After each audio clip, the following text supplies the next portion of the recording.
Selamat pagi saudara sahabat guru di seluruh Indonesia.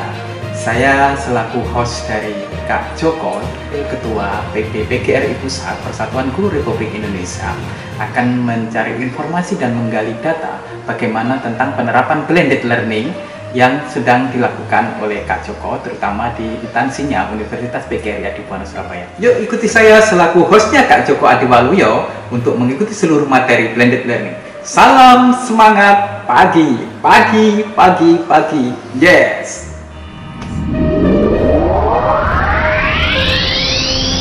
Hal yang luar biasa, sahabat guru yang saya cintai, terutama adalah berkaitan dengan revolusi industri 4.0. Semua orang, semua guru, semua pendidik dituntut untuk memiliki kemampuan berinteraksi dengan teknologi. Ternyata, hal itu akan sia-sia jika tidak terjadi suatu pandemi COVID-19 atau pandemi COVID-19. Akhirnya, para guru, para pelaku pendidikan dipaksa untuk berinteraksi dengan yang namanya internet, melakukan pembelajaran secara daring. Dan ini merupakan hikmah yang akan menjadikan kita peka terhadap teknologi. Kebetulan pagi ini saya berterima kasih sekali saya dapat dihadirkan atau saya bisa bertemu dengan tokoh yang luar biasa dari PGRI, dan beliaunya adalah tokoh yang kami cintai dan sangat luar biasa kiprahnya di Indonesia ini, terutama baik di dalam negeri maupun luar negeri, berkaitan dengan kepramukaan, berkaitan dengan organisasi, yang jelas politik juga salah satunya adalah. Oke, saya ucapkan selamat pagi Kak Rektor. Selamat pagi. Ini saya panggil Kakak Rektor karena beliaunya orang yang sangat berkiprah sekali di bidang kepramukaan. Kak, berkaitan dengan pendidikan yang kita terapkan saat ini, kalau memang kita harus dituntut, nggak tahu kita batasannya pandemi COVID ini sampai berapa, apa yang harus kita lakukan? Terutama adalah menyiapkan generasi, dan yang paling tidak adalah peralatan, toolnya itu harus siap digunakan oleh kita. Monggo Kakak. Ya, pertama saya ucapkan selamat pagi untuk guru-guru di Indonesia, dan mohon maaf nanti saya manggilnya tidak Pak dan Bu Guru, tapi saya panggil kakak-kakak sekalian. Begitu. Begini Kak Yeto, jadi pada hari ini kebetulan ada acara webinar dari guru daring di seluruh Indonesia, ada 13.000 pesertanya, dan ini dikelola oleh Persatuan Guru Republik Indonesia bekerjasama dengan Rumah Perubahan miliknya Prof. Renal Ghazali. Dan apa yang dikatakan tadi benar, bahwa sebenarnya hadirnya Industrial 4.0 itu adalah the rule of thumb, seperti garis tangan. Kalau orang mengatakan adalah conditio sine qua non, itu suatu keharusan bahwa teknologi hadir. Dengan kehadiran teknologi ini, setidak-tidaknya manusia harus bisa beradaptasi. Manusia tidak boleh jauh dari teknologi. Jadi itu yang saya gambarkan. Oleh karenanya, sekarang kita harus mau tidak mau, suka tidak suka, harus tune in di dalam teknologi. Itu. Baik Kak, kira-kira memang konsep pendidikan kan memang harus bertatap muka, terus kemudian memberikan keilmuannya kepada siswa. Kalau suasana seperti ini, apa yang harus dilakukan oleh guru-guru yang sangat modern? Nah, ini kebetulan bahwa saya nanti akan bercerita tentang blended learning. Blended learning itu adalah menyatukan dua strategi inovasi. Yang pertama adalah strategi yang sifatnya itu offline, jadi seperti face to face, seperti di kelas, semacam itu. Tapi sisi lain harus diimbangi dengan kemajuan teknologi, menggunakan piranti-piranti teknologi. Bukankah aplikasi seperti Facebook, kemudian YouTube, kemudian masih banyak lagi, WhatsApp dan sebagainya, itu bisa digunakan untuk kegiatan pembelajaran. Nah, blended learning itu Mas itu kayak blended itu kan blender, ya, blender yang ibu-ibu mesti tahu semua. Kakak-kakak perempuan itu mencampurkan blended.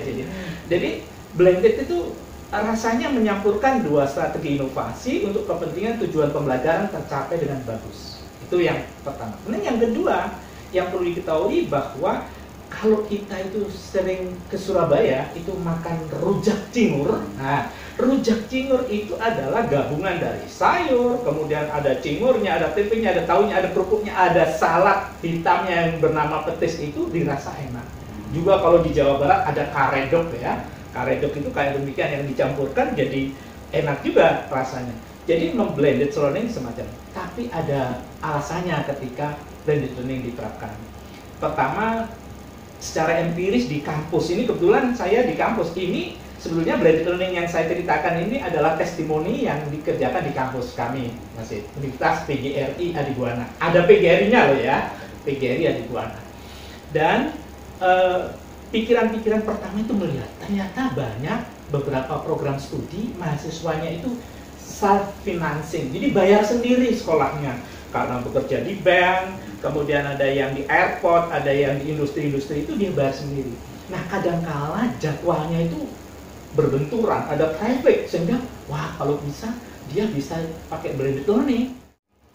Oleh karena itu Mas Yid, bahwa kita harus bisa mengatasi dengan cara blended learning tadi yang saya katakan. Dan kebetulan ini dapat dukungan yang sangat luar biasa dari yayasan, badan yang mengurusi, dari badan penyelenggara yang namanya PPLP PT PGRI Surabaya, ada PGRI-nya lagi ya. Kemudian PPLP PT ini memfasilitasi semuanya. Bahkan kampus itu masih dibangun untuk studio alam. Jadi nanti kalau kita mau syuting apapun itu menggunakan di kampus bisa. Nanti kalau bisa masih bisa ketemu dari PPLP PT PGRI Surabaya bagaimana dia menyediakan fasilitas dan kampus secara semuanya sebagai sumber belajar. Kemudian juga motor penggeraknya namanya Pak Rektor. Rektor saya wah sangat partisipatif betul untuk blended learning, bahkan mendirikan namanya Virlenda, Virtual Learning untuk Environment. Jadi dia punya kan khusus untuk bagaimana kawan-kawan yang mau blended learning khususnya yang online disiapkan sampai modulnya, bahkan nanti bisa dikorek tuh pada Pak Rektor tuh. Katanya Pak Rektor juga membuat ini hibah untuk dosen-dosen yang hebat, itu dapat hibah Adibuana untuk Virlenda, kaitannya dengan blended learning. Saya takut nanti yang dapat juga Mas Yid, saya kira kan Mas Yid juga dosen di sana. Iya. Oke. Kak Rektor, kira-kira ketika penerapan blended learning secara teoretik, karena pendahulunya kan sudah pasti ada, baik itu pembelajaran secara konvensional, kemudian pembelajaran yang lain-lain yang baru-baru. Apakah blended learning ini secara teoretik sudah dikaji secara baik? Iya, menurut saya bahwa blended learning ini suatu kajian pertama, bahwa itu pertama mengatasi model-model siswa yang tidak bisa setiap saat mengikuti pembelajaran.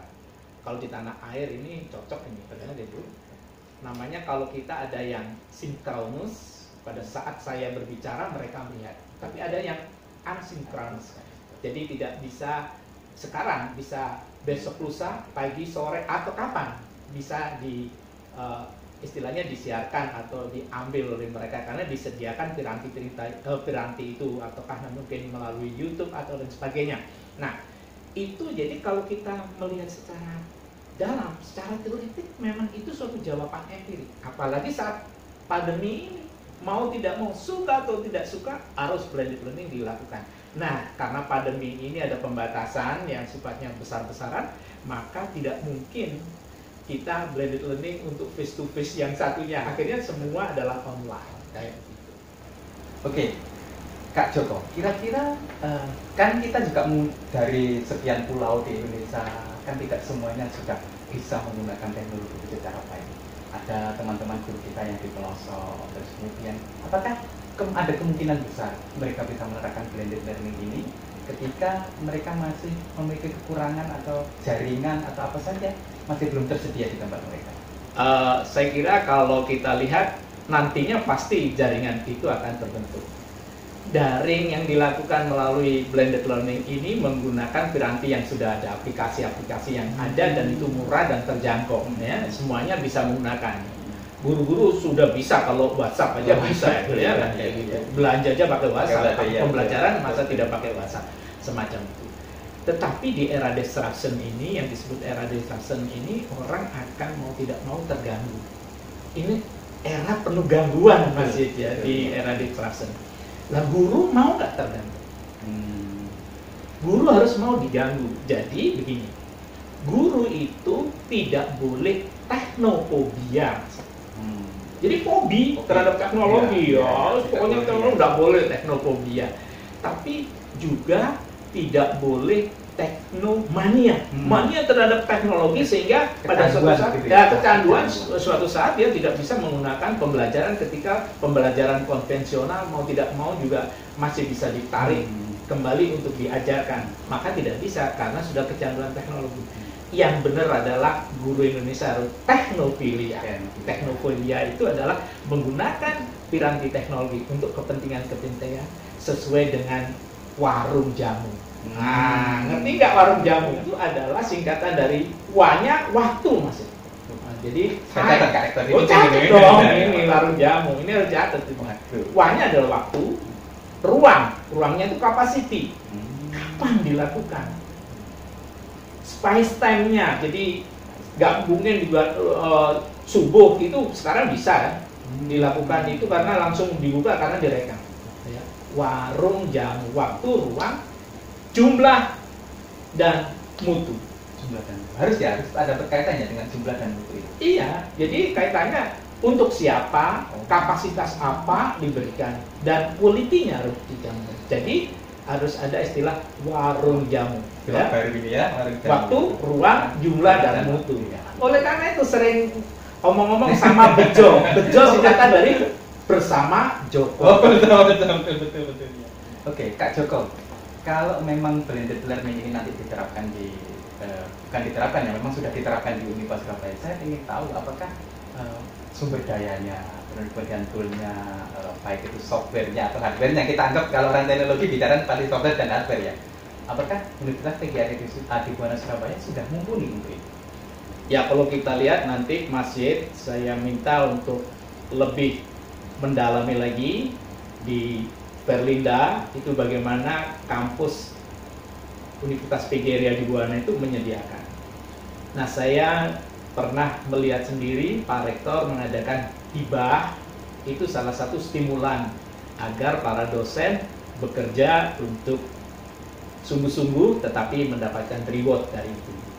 Yang penting saya lihat adalah ada komitmen ternyata yang sangat luar biasa dari Badan Penyelenggara PPLP PT PGRI Surabaya dan Pak Rektor. Ini Pak Rektor sama PPLP ini dua sejoli yang sangat mendukung kegiatan ini.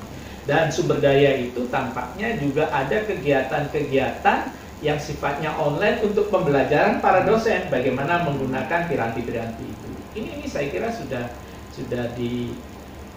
ada keyakinan yang hebat, bahkan soft launching-nya kan ingat itu, soft launching-nya aja Pak Menteri loh itu, ya. Oleh karenanya ini ya perlu kita sharekan kepada para guru di seluruh Indonesia bahwa komitmen pimpinan adalah sangat diperlukan. Baik sahabat guru dan pemirsa dimanapun Anda berada, apa yang disampaikan oleh Kak Joko semuanya hampir memenuhi persyaratan untuk penerapan blended learning.